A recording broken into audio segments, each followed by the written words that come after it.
साथियों नमस्कार, मैं हरिश्चंद्र बर्णवाल। अभी सोशल मीडिया पर एक न्यूज़ देखने को मिली। कहीं कहीं मेन स्ट्रीम मीडिया में भी ये न्यूज़ देखने को मिली, लेकिन ये न्यूज़ से अधिक कंफ्यूजन पैदा करने वाला रहा। और आपने भी ये न्यूज़ देखी होगी दोस्तों, लेकिन यकीन मानिए खबर की पुष्टि न होने के बाद भी लोग इसे शेयर कर रहे थे, इस पर विश्वास कर रहे थे। कोई ये नहीं कह रहा था कि ये खबर गलत हो सकती है। अब खबर क्या थी ये भी आप समझ लीजिए। खबर ये थी कि खालिस्तानी आतंकवादी गुरपतवंत सिंह पन्नू एक कार दुर्घटना में मारा गया। अब जब ये खबर आई ना गुरपतवंत सिंह पन्नू के कार एक्सीडेंट में मारे जाने की, तो कोई शक नहीं था। कई जगहों से मेरे दोस्तों ने, सोशल मीडिया परिवार के मित्र हैं जो बाहर रहते हैं, उन्होंने भी मुझे व्हाट्सएप करके ये जानकारी दी। सबको यही लग रहा था दोस्तों कि कैसे भारत के दुश्मन ये खालिस्तानी आतंकवादी एक के बाद एक विदेशी धरती पर संदिग्ध हालातों में मारे जा रहे हैं। और याद रखिए, इसी वजह से ये खबर किसी को झूठी नहीं लगी। और ये भी तो सच है ना, ये भी खबर आपने देखी होगी कि कई महीनों से ये खबर आ रही थी कि गुरपतवंत सिंह पन्नू कई महीनों से अंडरग्राउंड था, वो दिखाई नहीं दे रहा था। और फिर उसके बाद ये वाली न्यूज़ कि सड़क दुर्घटना में वो मारा गया। सोशल मीडिया पर घंटों वायरल रहा, घंटों क्या बल्कि पूरा का पूरा दिन वायरल रहा। आप जहां भी छान मारे, मैंने तो कम से कम दर्जनों वेबसाइट और बड़ी बड़ी वेबसाइट, बड़े बड़े मीडिया संस्थानों की साइट को देखा, सब में कन्फ्यूज़न पैदा करने वाली चीज़ थी। मगर जानते हैं दोस्तों, मैंने ये वीडियो क्यों बनाया? और असली सवाल है सवाल ये है कि उसके अमेरिका में मारे जाने की खबर पर सबको इतनी जल्दी विश्वास क्यों हो गया, क्यों भरोसा हो गया, क्यों किसी ने पुष्टि करने की कोशिश नहीं की? तो इसके पीछे वजह यह है कि पिछले कई महीनों के अंदर खालिस्तान से जुड़े 4 बड़े आतंकवादियों की पाकिस्तान और कनाडा में मौत हो चुकी है।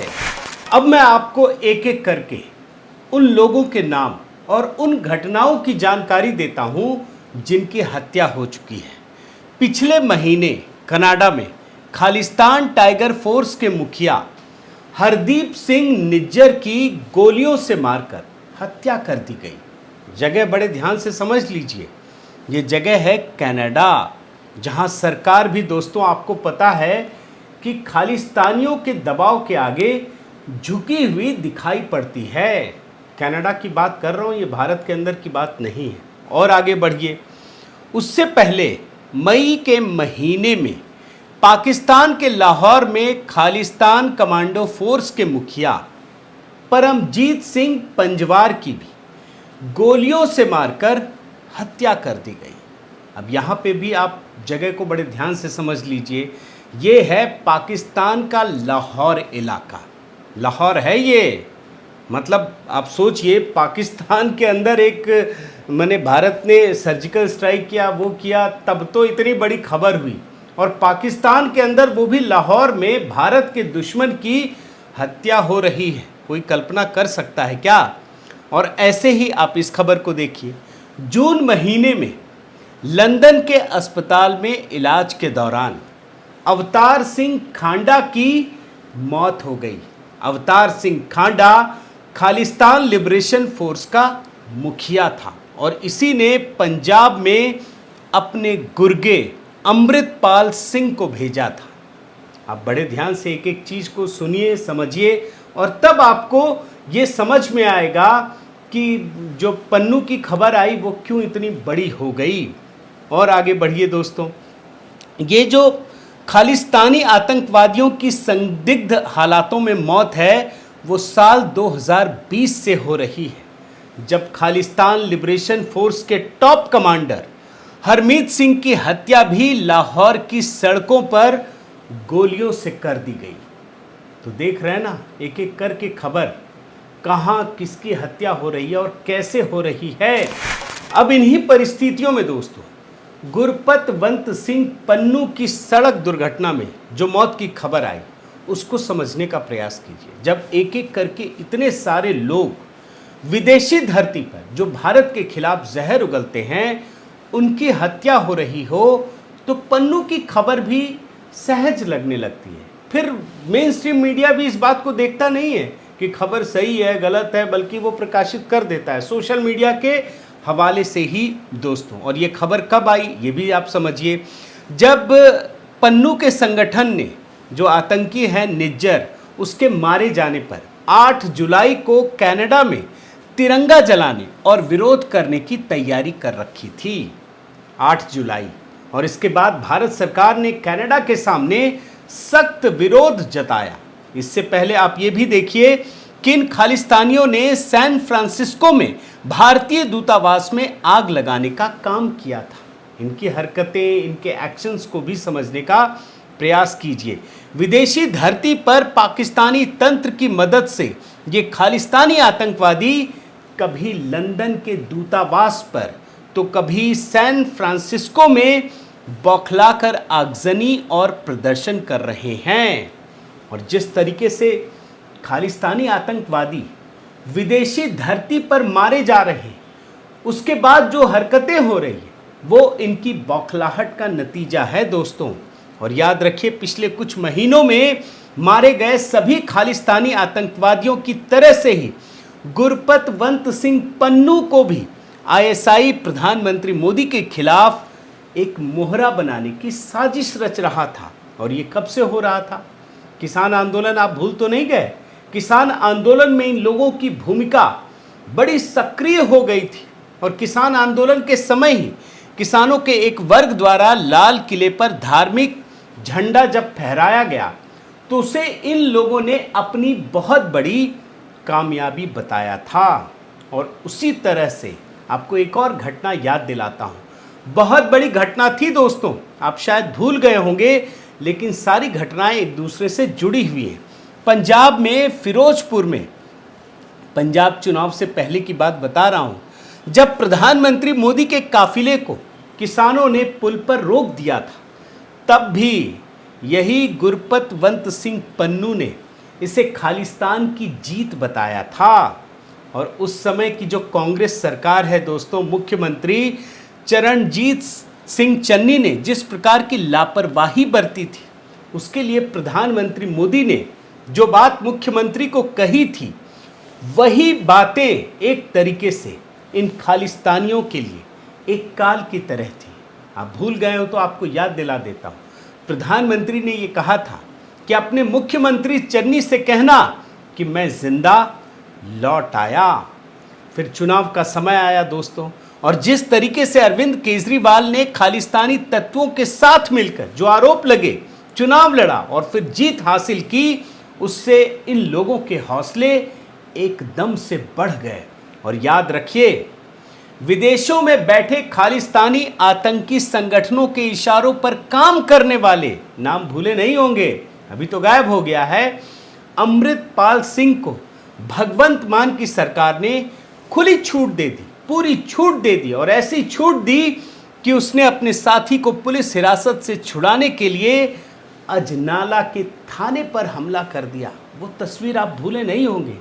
लग ही नहीं रहा था कि भारत एक सोवरेन स्टेट है, पंजाब में कोई कानून का राज चलता है। अपने पूरे लाव लश्कर के साथ अमृतपाल सिंह थाने के अंदर पहुंचता है, थाने पर हमला करता है और फिर छुड़ा कर ले जाता है। हर साथी के हाथ में हथियार थे। और इस तरह से दोस्तों आम आदमी पार्टी की सरकार अमृतपाल सिंह का साथ दे रही थी। अजनाला हमले में अमृतपाल सिंह के ऊपर एफआईआर करने से भी पंजाब पुलिस ने, पंजाब सरकार ने बल्कि पुलिस को रोक दिया।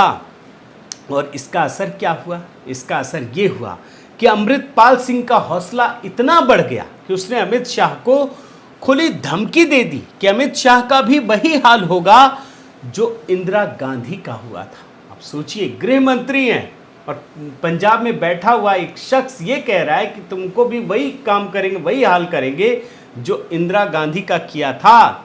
अमृतपाल सिंह यह सब पाकिस्तान और कनाडा में बैठे अपने आकाओं के इशारे पर कर रहा था, कह रहा था। यही हकीकत।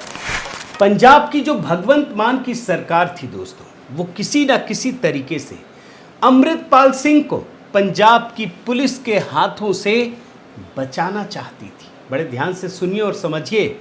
और इसीलिए सरकार की इस मंशा पर पंजाब हाईकोर्ट ने सीधा सवाल किया था कि 80,000 की पुलिस, 80,000 जवान है, पुलिस है, लेकिन एक अमृतपाल सिंह को क्यों नहीं पकड़ पा रही है। और इसके बाद फिर केंद्र सरकार सक्रिय हुई। केंद्र सरकार ने इस पूरे मामले को अपने हाथ में लिया और कुछ ही दिनों के अंदर हम सब जानते हैं कि अमृतपाल सिंह की गिरफ्तारी हुई और उसे उत्तर पूर्व राज्य के किसी जेल में भेज दिया गया। अब कहाँ है अमृतपाल सिंह, कहाँ हैं ये सारे लोग, क्या हो रहा है, किसी के बारे में कोई जानकारी आपके पास है क्या।